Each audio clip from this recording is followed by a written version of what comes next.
एक समय की बात है। जंगल के पास एक लकड़हारा रहता था। वो जंगल में लकड़ी इकट्ठा करता था और उन्हें पास के बाजार में बेचता था कुछ पैसों के लिए।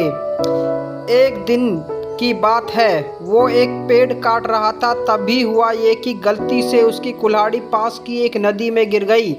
नदी बहुत ज़्यादा गहरी थी और वास्तव में तेजी से बह रही थी। उसने बहुत प्रयास किया अपने कुल्हाड़ी को खोजने की, लेकिन उसे वो वहाँ नहीं मिली। अब उसे लगा कि उसने कुल्हाड़ी खो दी है।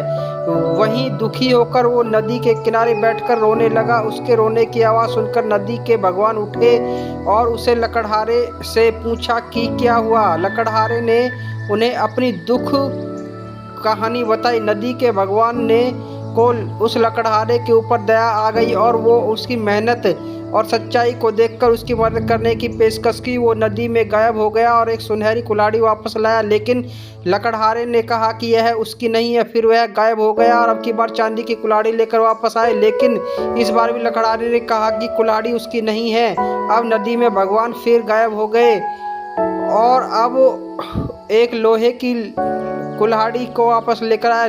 लकड़ी की कुल्हाड़ी को देखकर लकड़हारा मुस्कुराया और कहा कि उसकी कुल्हाड़ी यही है। नदी के भगवान ने लकड़हारे की ईमानदारी से प्रभावित होकर उन्हें